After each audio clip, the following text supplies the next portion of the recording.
to Beerus. This won't do any good. You know it. Right? This time, we will no longer be made pawns by the gods.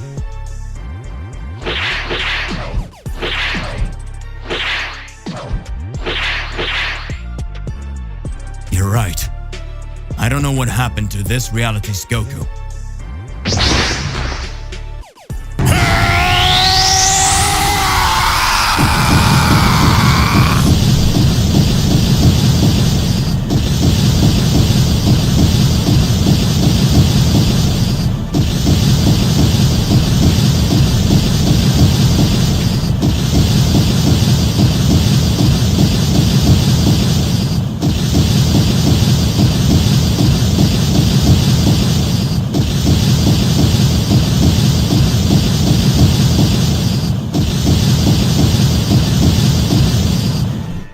What incredible power is that? It doesn't even look like it's the true same Lord Goku as before.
Son Goku, you had no chance. I always knew that.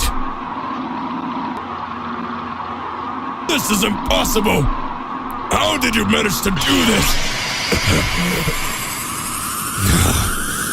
You will know my true power, Beerus.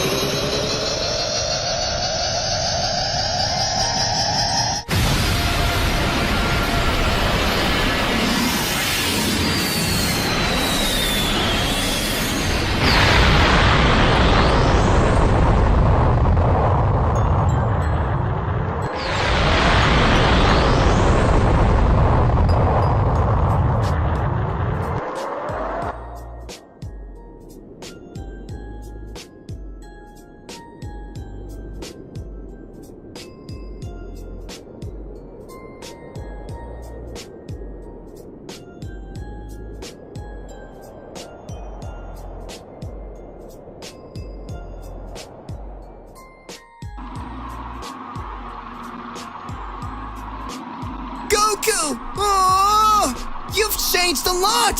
Now your transformation is all blue!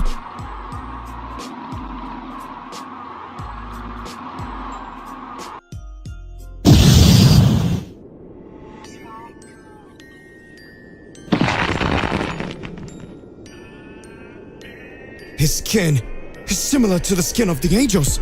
Could it be that he was able to activate his transformation because he finally completely mastered his Ultra Instinct?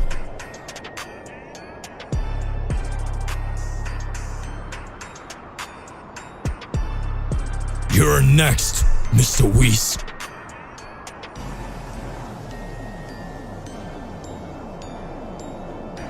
So that's it. That was the power of the Saiyan of prophecy. That Saiyan who defies and denies all God's decisions. Well done, Mr. Goku. I had already forgotten. In fact,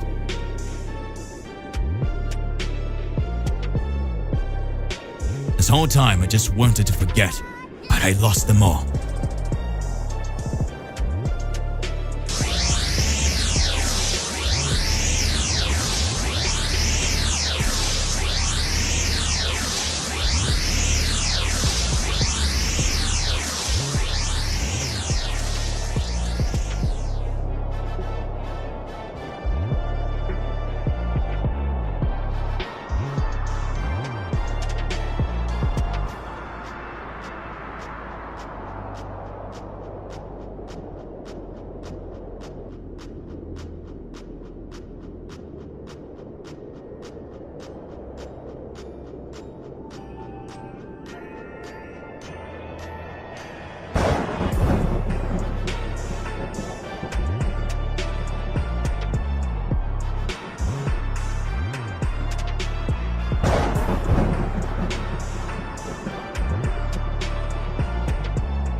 Hey, how's it going? Just here to remind you to click the like button, subscribe here to the channel, and hit the bell so you don't miss any videos and stay well inside our entire universe of Dragon Ball. Without further ado, let's get started. The Tournament of Power is over, and Goku is recovering after the final battle. Zeno-sama invites him to a special meeting. Wow, that was an intense battle, but it was worth it. We managed to save our universe. Goku is surprised when a portal opens before him and Zeno-sama appears. Hello, Goku! I really enjoyed the tournament. It was very exciting. Zeno-sama, what brings you here? I'm glad you enjoy the tournament. Goku, ever since I saw you fighting, I've been thinking of something interesting. Have you heard of the gods of destruction? Well, yes, Beerus is a god of destruction, right? He is incredibly powerful. Exactly. But did you know that there's always a parallel between the gods of destruction and the Supreme Kais? When a god of destruction dies, the Supreme Kai also dies, and vice versa. It keeps the balance. Cool. But what's the deal? Well, Goku, I've been watching you. Your passion for fighting, your strength, and your pure heart. I kept thinking, what if the balance between the gods of destruction and the Supreme Kais was a little different? Huh? Different how? What if you, Goku, became Universe 7's new gods of destruction? You would maintain the balance between creation and destruction in a unique way. Me? A god of destruction? But I love fighting, not destroying things. Of course, Goku. Remember that being a god of destruction does not mean that you will only destroy. You will also have a responsibility to ensure that the balance is maintained. This is quite complicated. I need to think about it. Sure, Goku. You don't have to decide now, just think about it. It would be a unique opportunity to use your strength to protect the universe in a different way. It's true. I always wanted to protect our universe. I will consider your proposal, Zen-chan. Great! There's no rush. Just know that you have a unique potential, Goku. The portal opens again. Thank you, Zen-chan. I'll think about it and talk to my friends too. See you later, Goku. No matter what you decide, I look forward to seeing you in the future. The portal closes, leaving Goku brooding over the unique proposition that has been made to him. Goku returns to Earth and decides to discuss Zeno-sama's proposal with Beerus. He meets with Beerus on his planet. Hey, Beerus! Lord Beerus! We need to talk. Oh, is that you, Goku? What do you want now? I'm not in the mood for jokes. It's not a joke, Beerus. Mr. Beerus. I had a conversation with Zen-chan and he made me a proposal. What? A proposal? What is that? He asked me if I would consider becoming Universe 7's new god of destruction. What? How dare you do this without consulting me? Does he think he can replace the god of destruction just like that? Hey, calm down, Mr. Beerus. He just asked me. And I said I'd think about it. I didn't make any decisions. This isn't something you can just think about. Being a god of destruction is a serious responsibility. And you just like to fight. You have no idea what it means to be responsible for balanced destruction. I know it's an important decision, Mr. Beerus. I wouldn't take it lightly also. But I thought I'd discuss this with you before I do anything. Discuss? You should have come to me right away. And now what? Will you challenge me for the post of God of Destruction? What? No, Mr. Beerus. I'm not trying to challenge you. I just wanted to share this with you because I know it affects our universe. Oh, you think you can just tell me and I'll take it? You're lucky to be my friend, Goku. Otherwise, I would just be turning you to cosmic dust right now. I'm not trying to take your place, Mr. Beerus. I'm just trying to understand the full implication of this decision. If you think it's the right thing to do, I'll respect your position. You have no idea what you're getting into, Goku. Being the god of destruction isn't all power and fights. It is a responsibility beyond your comprehension. I understand it's a serious responsibility, Mr. Beerus. That's why I'm talking to you before making any final decision. Do what you want. But know that if you accept this, you and I are going to have some serious fight to decide if you're truly worthy of that title. I expected nothing less from you, Mr. Beerus. And even if things change, our friendship will never change. Don't get sentimental. Just get out of here before I change my mind and destroy you and this entire planet. Right, Mr. Beerus. See you later. Goku leaves the palace, leaving Beerus lost in thought. Meanwhile, Goku knows he has a lot to consider before making a decision that could affect not only his life, but the balance of Universe 7 as well. Daishinkan, the Grand Priest, has a meeting with Zeno-sama to discuss the proposal made to Goku. They are in the Great Priestess Hall. Your Excellency, I would like to discuss the proposal made to Son Goku. The idea of making him a god of destruction is quite intriguing, but it also raises concerns. Ah, Daishinkan! Of course! I'm curious to hear your opinion. Please feel free to share your concerns. Thank you, Excellency. Goku is an exceptional warrior and has demonstrated impressive skills in countless battles. However, being a god of destruction requires more than just brute strength and the will to fight. Zeno-sama? Go on, I'm listening. Being a god of destruction requires a delicate balance between creation and destruction. They must understand the consequences of their action not just on Earth, but throughout the universe. Destruction is a necessary part of the cycle of life, and a god of destruction's role is to ensure that it happens in a balanced way. You're right, Daishikan.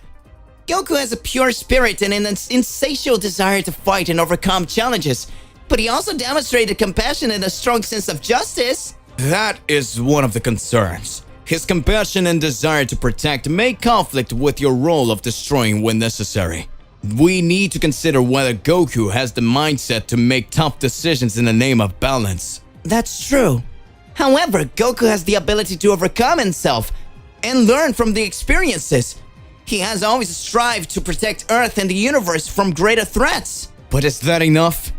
We should also consider the dynamic with the current god of destruction, Beerus. The transition of power must be smooth and not cause unnecessary conflicts. You're right, Daishinkan. The decision cannot be taken lightly. I would talk to Goku again and assess whether he's truly willing to accept this responsibility. Thank you for considering my concerns, Your Excellency. Our goal is always to ensure harmony in the universes. Yes, it's true. Let's watch closely and make a decision that's best for Universe 7 and Goku himself. The discussion between Daishinkan and Zeno-sama reveals the complexity of the proposal to make Goku become a god of destruction. While Goku may be an exceptional fighter, concerns about his mindset and emotional balance are legitimate.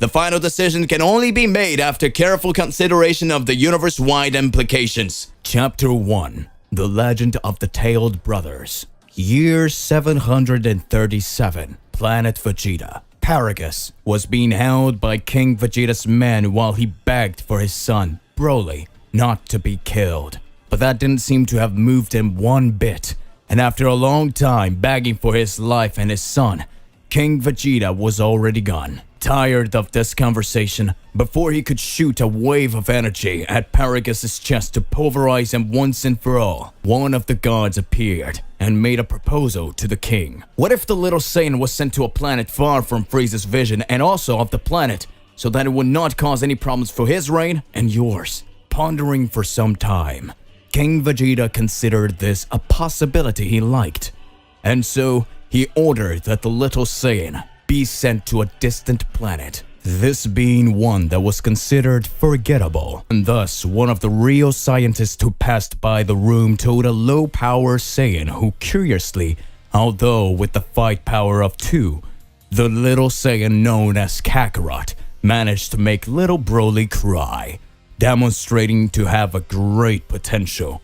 But of course, continued to be doubted due to the incredibly low fighting power, even for a child Saiyan. And if even then, the little Saiyan died at the hands of the legendary Saiyan, who would even care? And after arguing for a while, King Vegeta ordered the 2 Saiyans to be sent to the planet known as Earth, while he went to Frieza's ship with the troop after knowing what Saiyan Bardock had told everyone. With that, Broly and Kakarot were sent to Earth. But while they were traveling to the planet, Frieza decided to pay Planet Vegeta a visit. Planet Earth. Weeks later, after weeks traveling through the vast northern galaxy, the capsules containing the 2 small Saiyans finally landed on the blue planet. But due to the speed they entered the atmosphere, they end up falling with great force in a place known as Paozu Mountain, thus making a gigantic rumble next to a huge crater. Not far away, an old man known as Son Gohan heard this noise while tending his garden. So he headed towards the forest, where he thought the noise had come from. After searching among the various bamboo grooves, he found two small ships next to each other, and curious, he went to check what they are. But when he got close,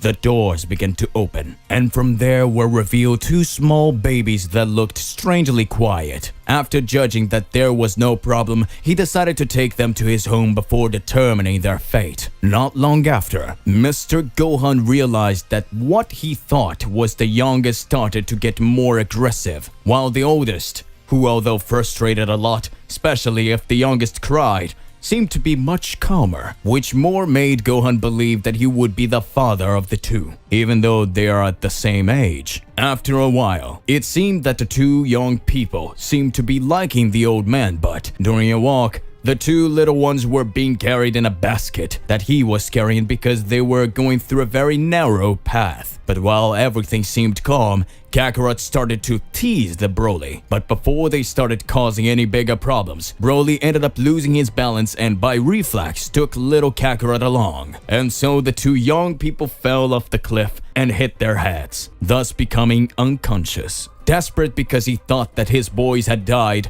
he goes to them and notices that they are still breathing, and so he took them home so that he could take care of their injuries, and after days of taking care of them, they finally woke up, but without any memory of what happened to them. And not knowing their names even though he had known them for a considerable time, he decided to name them in honor of his grandparents, and thus Kakarot received the name Son Goku, while Broly was called Son Jingu. And growing up as brothers, Son Gohan knew that although they were two innocent children, they carried power, a power that he could only feel, but without knowing how. But on a certain day, the surprise of seeing how powerful they could be was not so nice. On a full moon night, Goku ended up seeing the full moon outside the house, and that made him turn into a gigantic monkey that attacked whatever was in front of him. Afraid of losing Goku, Gohan tried to control the beast, which unconsciously tried to crush the old man, which would happen if Jingu didn't intervene and hold the great foot of his beast, which made him see his own strength. Looking for a way to contain the beast so that Goku would return to normal before hurting himself or hurting them, Gohan noticed that perhaps their tail would make them turn into these beasts. And gathering some energy he had, he shot a small sphere of energy that was enough to cut off Goku's tail, causing him to immediately return to his normal state and due to the exhaustion, pass out naked on the ground. Jingu and his grandfather took Goku inside, hoping everything would be alright. And when they left him on his bed right after changing him, Jingu started to think that it's better to avoid looking at the moon for fear of causing a problem even bigger. And knowing that this incident would hardly be the last, he decided that he would have to be exempled by being a younger brother. So while his brother is usually innocent and playful, Jingu has a more caring and serious personality. Years passed, and while Gohan was busy tidying up his house, Goku and Jingu went to catch a fish for lunch, and as they returned, something ended up hitting Goku in the back. And thinking it was a monster wanting his fish, he launched at the sir, while Jingu just watched, and after a few seconds, something comes out of the monster, and that thing was actually a blue-haired girl, very angry because her car was broken. And after things were clarified, Goku and Jingu meet Bulma. After getting to know each other, Bulma tells why she had come to this place. It was to look for a mystical artifact known as the Dragon Ball, and she came to ask if they hadn't found one, and not knowing what they are, they decided to just invite her into the house, and taking the opportunity so that she could meet their grandfather, which Bulma was a little embarrassed at first because she misunderstood the message, because Bulma thought it was like meeting the parents of the beloved, but due to Goku's innocent nature of saying, of course, because that's where the food is, she ends up just accepting it. Even more so with Jingu simply appearing relaxed about a girl walking into his house out of the blue. And when they did, Jingu called his grandfather, saying that a girl had entered, and excited, Gohan decided to get some rolls for the guest, while the two caught the fish from the road. After clearing up everything about the spheres, Gohan decided to give her his sphere after hearing her motive, which was obviously to get a perfect boyfriend, and knowing that it can be dangerous to go looking for them, especially if the legends is true. He suggested that his grandchildren might follow. Hearing this, Goku was excited to have the opportunity to explore the world and maybe face strong guys, and maybe even be the strongest in the world.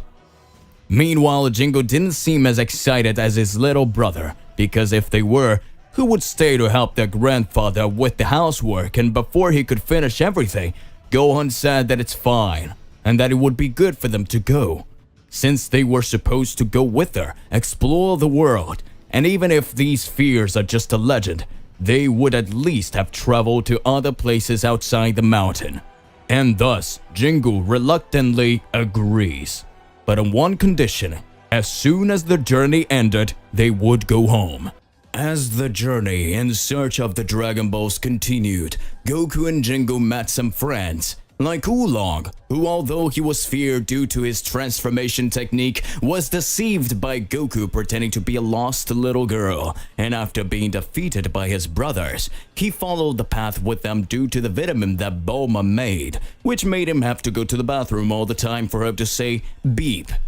Or Yamcha, who, although his way of meeting them was quite clumsy due to the fact that Goku was starving and Yamcha just wanted to steal them, along with a small scolding fight between Oolong and Puao, ended up with Yamcha being defeated when he tried to attack Goku with a sword, and Jingu stood in front of him and blocked the sword with his arm, breaking it into pieces, which made Yamcha freeze in fear and begged him to be forgiven, and in return offered him to join them in the adventure through the spheres, even more so because he would like to make a special wish to the dragon, which he didn't reveal to anyone, which made Bulma a little curious about it.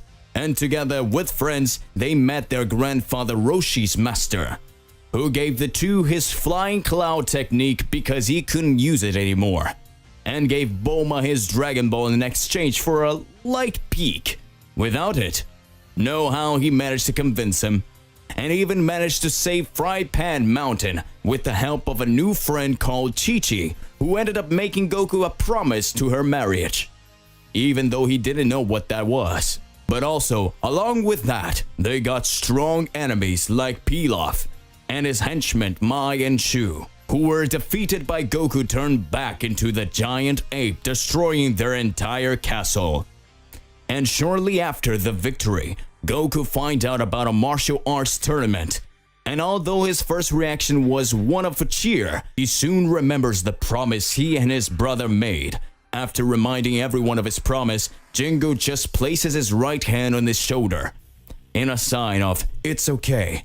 And after saying how much this adventure helped him to enjoy and discover more about the world, he concluded that he wasn't ready to go back to his daily routine yet, and that perhaps it would be good for them to come back later, especially since his little brother, he didn't seem to want to go back yet.